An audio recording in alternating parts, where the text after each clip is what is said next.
Good morning. My name is Ted Poe, and I represent the great state of Texas in the House of Representatives. And I'm glad to be here with you today, along with our very, very distinguished panel of freedom fighters, as I call them.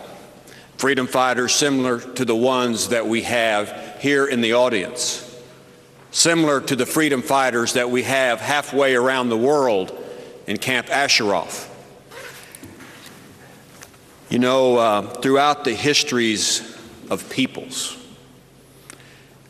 every person that has ever lived has always had deep down in their soul the desire to be free. We're all made that way, no matter where we're from or what we look like or what part in history we have lived. We are made that way. Unfortunately, most of the peoples that have ever lived have not lived with freedom. They have been under the oppression of some ruler. The battle for freedom never ends. Only the enemies change. And we are engaged upon a great battle for freedom today with our friends, compatriots, and family members, to some of you, in Camp Ashraf. The Foreign Affairs Committee, on which I serve, last week dealt with many issues regarding foreign relations. One of the things that the Foreign Affairs Committee did that I think was outstanding was pass an amendment to H.R. 2583. That amendment is over here on the wall. It passed by voice vote unanimously in the House Foreign Affairs Committee. I want to commend the chair, Eliana Ross-Layton from Florida, and all of the members of the House Foreign Affairs Committee, both Republicans and Democrats, who made a stand and voted for that amendment. It is important for several reasons, because it sets the tone. It sets a marker for where the United States stands in dealing with the issue of Camp Ashraf. First of all, the United States is committed to preserving and making sure that the residents of Camp Ashraf are safe. Second, the Foreign Affairs Committee, through this amendment, states that the people in Camp Ashraf are not to be relocated somewhere else in Iraq. They are to stay where they are. And thirdly, the amendment states that UNAMI, the UN overseeing the safety of Camp Ashraf, will be located in Camp Ashraf, all in the name of preserving the peace and the safety of those residents there. Freedom fighters, as I call them. Recently, myself and other members of the Foreign Affairs Committee in the House, we went to Iraq for several reasons.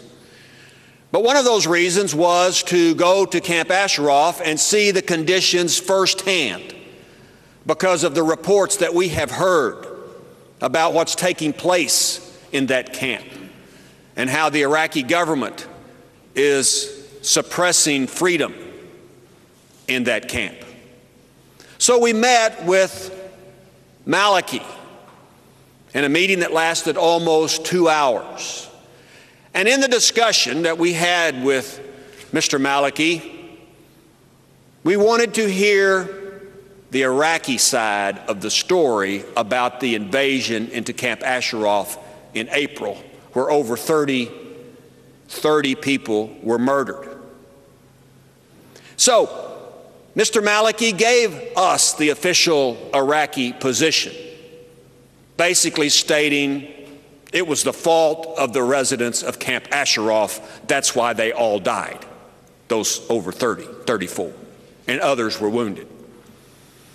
And after the conclusion of his presentation, we asked him, well, let us go to Camp Ashraf and get the other side of the story. I used to be a judge for a long time. And there's always two sides to anything. So we suggested, okay, you've made your presentation. Let us hear what the residents that survived have to say about the April invasion. That's not going to happen, he says. You're not going to Camp Ashraf. Why not? Was Mr. Maliki afraid of the truth? Was he afraid that we would learn the truth?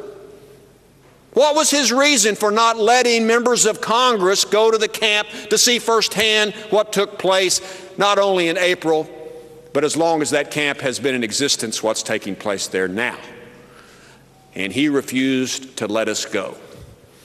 It seems to me truth is always the first casualty of an oppressive regime. So we didn't go to Camp Ashraf.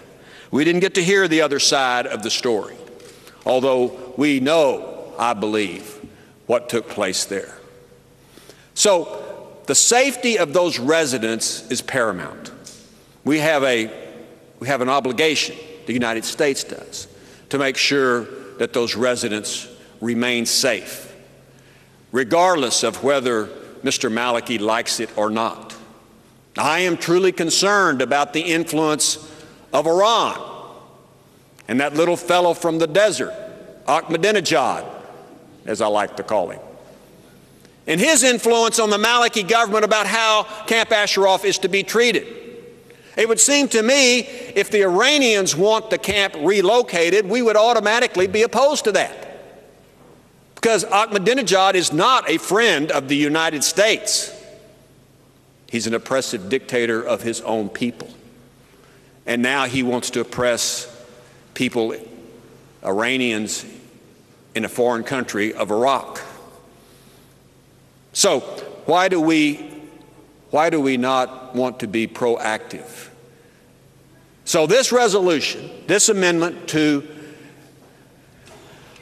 the House Foreign Affairs bill will protect the safety of those residents. I think it is also paramount and important that the United States step forward and delist the MEK from the foreign terrorist organizations. The State Department doesn't want to do that. I have seen everything that they have to offer, and I am not convinced that the MEK should stay on the foreign terrorist organization list. So I've introduced a resolution along with about 80 members, co-sponsors, Republicans and Democrats, to delist the MEK. It's time to do that, because as long as the MEK is designated as an FTO, it will be harder to preserve freedom for those people in Camp Ashraf. And Mr. Maliki and his government and the Iranian government both use that designation by the United States as a reason to oppress those residents. We don't need to continue to allow them to have that reason. So I commend you that are here. I commend you that have family and friends in Camp Ashraf, that you are concerned about them and you're concerned about their safety. And to them I say that there are many of us here in Washington, D.C. that are aware of their plight and want them to have what all of us desire deep down in our soul, that ability to actually be free, that ability to control their own destiny, and that ability to live in freedom wherever they choose. And if they choose to be back in Iran someday, that country will be in the control of the people of Iran, not the little fella from the desert, Ahmadinejad.